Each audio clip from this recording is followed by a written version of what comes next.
une des choses qu'on peut faire, si on continue d'utiliser le bouton qui est là pour créer des nouveaux devoirs, c'est de réutiliser un post. Alors, dans Classroom, on peut aller fouiller dans nos anciens cours, puis aller chercher des choses qu'on avait mis des années auparavant, aller chercher un devoir qu'on avait déjà donné et le réutiliser. On peut aller chercher ça dans des cours archivés. On peut aller chercher ça dans le cours qu'on est en train de faire. On peut aller chercher ça dans d'autres cours. Par exemple, si on a plusieurs classes, mettons qu'on a 5 classes, mais il y a un devoir qu'on a fait dans une des classes, puis on veut le réutiliser tel quel. Au lieu de tout réécrire ou tout copier-coller, on peut carrément réutiliser le post. Pour faire ça, on clique évidemment sur réutiliser le post, puis ce qui arrive, c'est une fenêtre qui s'affiche. Cette fenêtre-là, au fond, nous donne accès, puis en passant, c'est souvent long, comme ça va tourner un peu en boucle. Cette fenêtre-là, ce qu'elle va faire, c'est qu'elle va nous donner accès à nos anciens cours, à fait toute notre banque de cours Classroom, tout ce qu'on a fait. Alors, on voit que ça, c'est les cours que j'ai donnés depuis que je travaille à la CSSMI ou les cours où j'ai été prof associé. On voit ici, ça c'est une classe où on est plusieurs enseignants. Sinon, quand il y a mon nom, c'est les classes que moi j'ai faites. Quand je clique sur un de ces cours-là, par exemple, j'avais cliqué sur Classroom au secondaire, mais là, ça me donne tous les travaux, toute la documentation que j'avais faite pour ce cours-là. Donc ici, on voit un aperçu petit. Par exemple, ici, j'avais composition. Composer un texte de 300 mots. Ça me donne une idée de ce que c'est ce devoir-là. On voit que je l'avais publié le 21 février. Ici, j'avais mis une documentation. Puis encore là, le 20 février, j'ai un petit aperçu de tout ça. Donc, par exemple, admettons que je veux réutiliser le travail Comment survivre aux zombies. Je clique ici sur Comment survivre aux zombies et il y a le bouton réutiliser qui apparaît comme ça. Et là, il faut bien faire attention, on est au cœur de l'info nuagique. Au moment de cliquer sur réutiliser, j'ai un petit carré qui est apparu ici avec une option créer des copies de toutes les pièces jointes.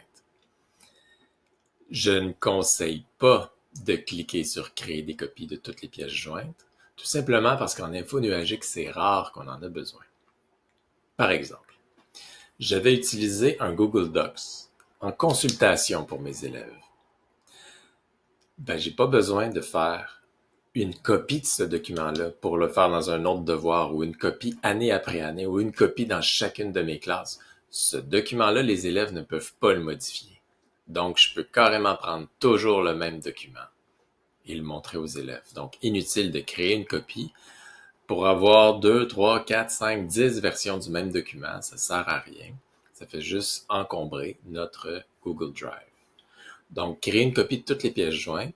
Si je viens de vous donner l'exemple, si c'est un document en lecture seulement, mais si c'est un document, une copie par élève, cette copie-là va se créer à partir de votre document de base. Aucune raison de créer une copie de ce document de base-là.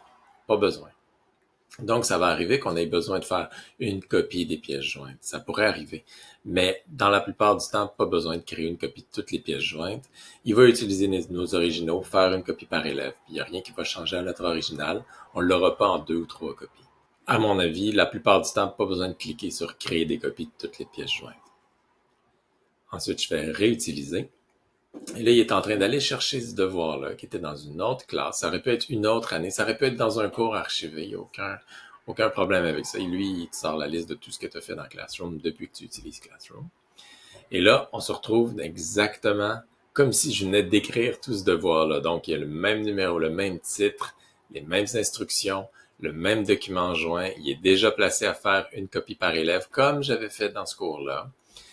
Maintenant, il est pour la classe test pour l'atelier et tous les élèves. Catégorie de notes, là, ces catégories-là n'existaient pas. Donc là, maintenant, il n'y a aucune catégorie de notes de placée d'avance. Ça, faut que je le fasse. Et faut que je remette. Évidemment, il n'y a pas de date limite non plus, vu que ça peut être un vieux cours ancien. Il n'y a pas de date limite prédéfinie. Il faut y aller.